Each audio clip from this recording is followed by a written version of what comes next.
muy buenos días a todos los amigos de la librería de Carlos Fuentes. Estamos hoy ya en el tercer día de la Feria Internacional del Libro de Guadalajara y estoy muy contento de estar aquí, como siempre, en el stand I10 del Pabellón Nacional, del área nacional, conversando con María José Ramírez de Genética de los Monos, una novela de esas que te interpelan, de esas que, más allá de decir que la pasé bien o no, te dejan resonando y recordando una serie de cosas, no solo de la historia, sino de la vida propia. Y bueno, pues María José, muy buenos días, muchas gracias, ¿cómo estás? Buenos días, muchas gracias por invitarme, por estar aquí. Y pues nada, María José, conversemos un poco de esos rangos y esas distancias que hay en este tipo de escritura, en una apuesta en donde los límites de lo personal o de la historia no solo se diluyen en la voz de la narradora, en el autor, sino también en sus lectores, que fue lo que me sucedió un poco. Cuéntanos. Pues me gusta mucho escuchar que dices eso, ¿no? Como me parece muy interesante. Pues yo creo que en cuanto escribes algo ya se vuelve ficción, desde mi punto de vista, ¿no? Y de alguna manera considero que la memoria es un tipo de ficción, ¿no? No recordamos las cosas exactamente como ocurrieron, las vamos reescribiendo a lo largo del tiempo, tenemos recuerdos falsos. Entonces, sí, cuando decidí empezar a escribir cosas que eran personales, en cuanto tomé esa decisión, ya hice un gran esfuerzo, ¿no?, a que pasaran al plano de la ficción. Entonces, si bien hay cosas autobiográficas, para mí es muy importante considerarlo un trabajo de ficción. Pero, y en eso, que me interesa mucho, no solo la autobiografía o esa cercanía, es de nuevo esa distancia que se establece. Y me gustaría eso, empezar también por el título del libro un poco, porque va más allá de nuestras historias personales, de la historia del personaje, sino de una condición de lo humano, que al mismo tiempo es una condición de lo animal. Cuéntanos un poco ese punto de partida, que además creo que marca muchas de las instituciones y aspectos que son determinantes a lo largo de la novela. Sí, pues una de las motivaciones que yo tuve para escribir la novela tiene que ver con la muerte, ¿no?, con el duelo, y creo que parte de la reflexión que está puesta en la novela es cómo la muerte nos enfrenta con nuestra humanidad, ¿no? Y que de pronto nos inventamos historias para acomodar la muerte, ¿no? Para acomodar el caos. Entonces, en ese sentido, apela a lo humano de todo mundo, ¿no?, más allá del personaje y de su historia familiar. En eso también, digamos, está marcada esta historia por el ámbito de la familia. El ámbito de la familia, si bien es un hecho biológico, pues tenemos unos padres. Es también un evento cultural, social, un constructo. ¿De qué manera? Porque empieza a darse una tensión en esa manera en la que entendemos la familia, en que las vivimos. Justo hace un momento conversábamos eso, de la maternidad o la paternidad. Abordemos un poco también eso, no solo el duelo por la figura paterna o la materna, sino cómo hay también un duelo por una institución como el de la familia, que hay veces que no sabemos muy bien para dónde va y cómo se maneja. Sí, creo que es interesante cuando te acercas a una historia familiar, te das cuenta de cómo esa familia, de algún modo, es pues representativa de la sociedad, ¿no? Y con todo lo compleja que es la sociedad, y creo que a veces en ideas que tenemos, o sea, como por un lado están las ideas que tenemos respecto a la familia, ¿no?, los conceptos, ¿no?, lo que debe de ser, y por otro lado están los hechos, ¿no?, cómo se vive en la intimidad. Entonces, para mí era importante, como de pronto, muchas veces sin ser consciente pues de ello, ¿no?, porque no tenía yo, digamos, esa total intención, o sea, como que yo quería hablar de ciertos temas y de pronto esos temas o mostrar esa intimidad de la familia pone sobre la mesa temas de la sociedad que me parece que es relevante, pues si no discutir, sí por lo menos entender que son complejos. Por ejemplo, además de eso, de la paternidad y la maternidad, que si quieres profundizamos más adelante, una que me parece clave y viene de esa manera de entender la familia en nuestras sociedades es la culpa, ¿no? ¿podrías vamos a ahondar un poco más en esas ideas y cómo eso, nuestra idea de familia, la presencia o la ausencia, está marcada también por un dolor permanente, que es eso, lo que no hice, lo que me faltó, lo que no tengo, lo que no tuve? Sí, totalmente. Yo creo que hay expectativas distintas si eres padre o si eres madre.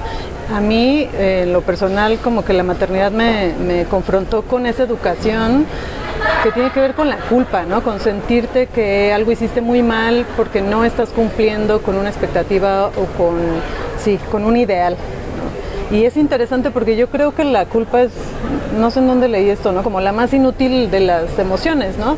Porque no te lleva a tomar acción o responsabilizarte, sino que es muy flagelante, ¿no? O sea, como muy autoconmiserante, ¿no? O sea, como que nada más nos dolemos todo el tiempo de algo que hicimos mal, pero no necesariamente la culpa nos va a llevar a hacerlo de otro modo, ¿no? Es como un ciclo, ¿no? Muy bien.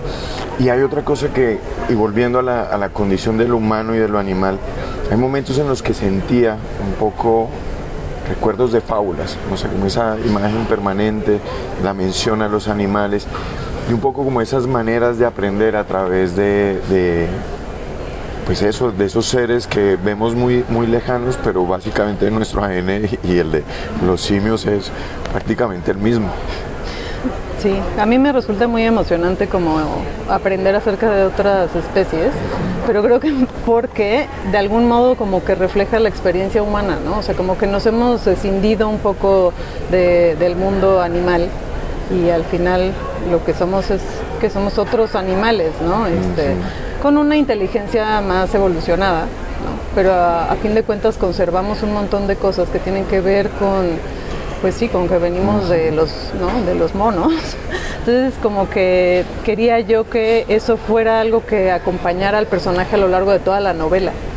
Porque siento que hay algo en eso como, por un lado como de la humildad de decir que los humanos no estamos por encima de los otros seres que habitan el planeta, ¿no?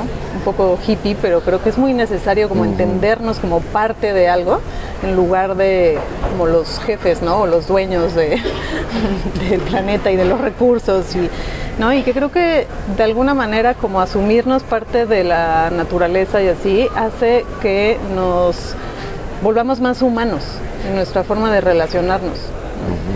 Hay una cosa que también me llamó mucho la atención y tiene que ver con eso, es esos órdenes y esas estructuras y esas instituciones.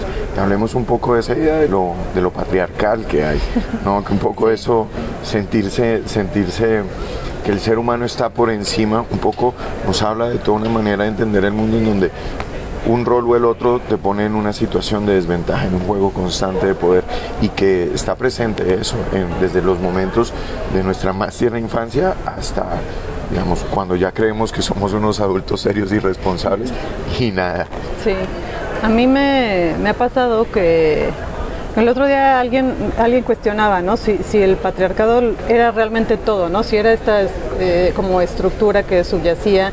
Yo creo que sí, o sea, a mí estoy ahorita en un momento en el que no puedo desverlo, ¿sabes? Como que de pronto lo veo en tantas cosas, o sea, como veo su lógica en tantas cosas. Esto de lo que hablaba ahorita, ¿no? De pensar que estamos por encima, ¿no?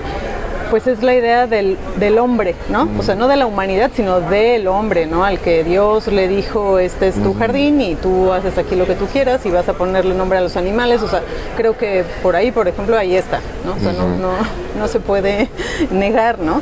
Y luego sí, como que yo sí me encuentro, pues soy madre soltera, o sea, como yo creo que no ha habido una experiencia en mi vida que me haya confrontado más con eso que ser madre, ¿no? Ya no hablemos de ser madre soltera, que, ¿no? O sea, como es brutal porque me he ganado juicios que yo no veía venir, ¿no? Y creo que tiene que ver eso con que, pues sí vivimos como en una sociedad que es muy machista, que es muy patriarcal, y creo que a lo mejor, no sé, como que mi instinto me dice en este momento que tiene mucho que ver con delegar responsabilidades. O sea, que si existe un patriarca, entonces de alguna manera él es el que decide y él es el que manda, ¿no? O sea, como que hay un doble juego ahí. No solamente va a ser quien esté por encima, ¿no? Y que sean los hombres los que estén por encima de las mujeres, sino que además va a ser, pues tendría que ser el responsable, digamos, ¿no? Entonces como que hay ahí un juego muy, muy perverso, yo creo, como un doble filo, ¿no? Pero además marcado por unos tipos diferentes de violencias. que Sí. quizá no distinguen entre un género y el otro. Sí. Es una herramienta que está ahí y lamentablemente es una que se emplea cotidianamente. No, que se aplica de distinta forma, pero igual es violencia. O sea, pienso como que en la novela yo me burlo un poco, como por ejemplo de la figura de el poeta, ¿no? O algunos de los personajes masculinos, su nombre no es un nombre común, sino la profesión que ejercen.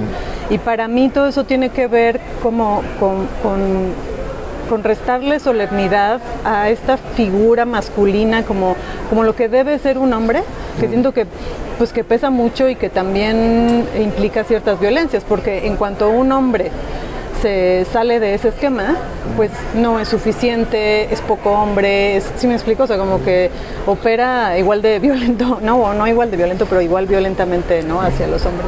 Y volvemos a ese tipo de instituciones, ¿no? En las que no, es tan difícil, digamos, desmarcarse un poco de cómo hay una silueta, un perfil al cual te debes adaptar como madre, como hijo, como padre, como cualquier cosa te encasillan.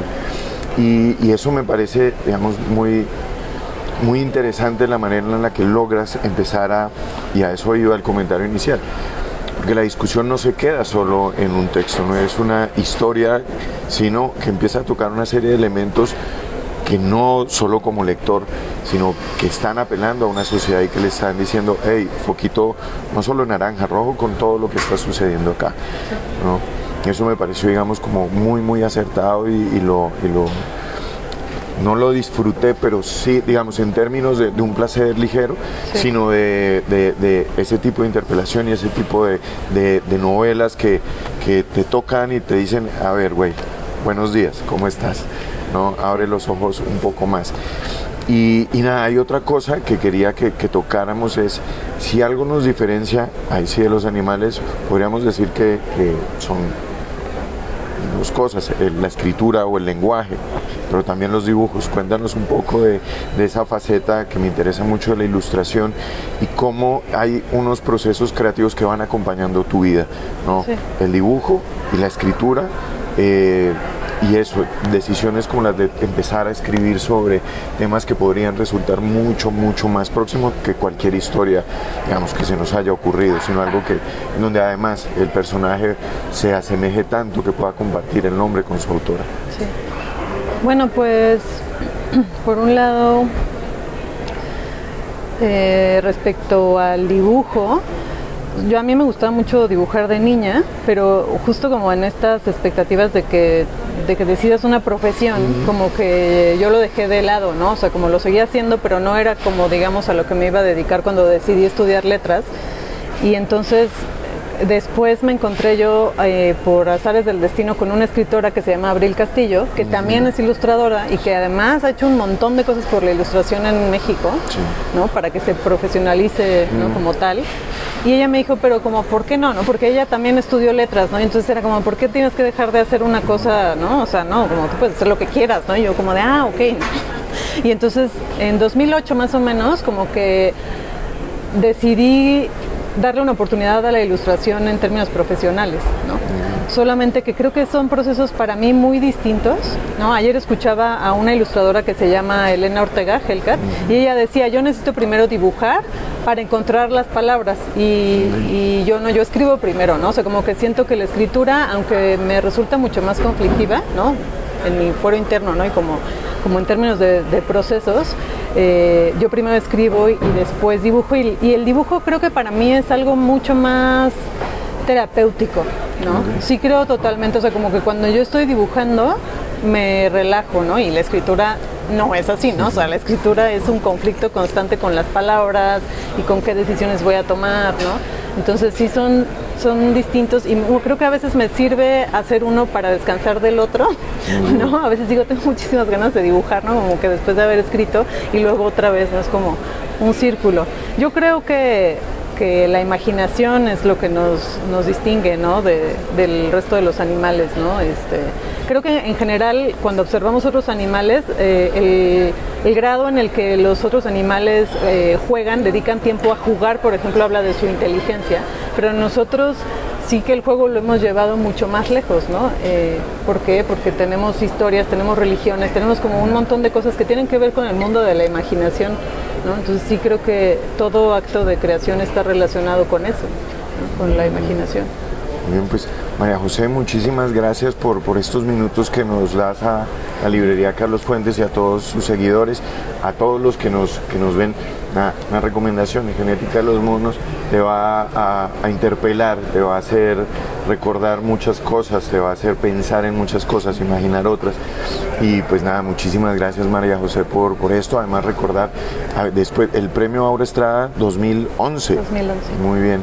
Y pues nada, aquí una novela que yo creo que nos va a sorprender, a llamar la atención y a dejarnos pensando durante mucho tiempo sobre lo que leímos. Y por eso, María José, muchas gracias, porque no son muchas las novelas que pasados los días vuelven y te latigan y vuelven y te recuerdan que estamos acá, y eso, que la imaginación puede ser el camino para reconducir en dónde estamos y cómo vamos para adelante. María José, muchísimas gracias. Muchísimas gracias, ¿no? Por tus preguntas, ¿no? Creo que el objetivo de escribir es como justo generar esas muchas gracias. preguntas. Gracias. Vale. LCF, letras que nos transforman.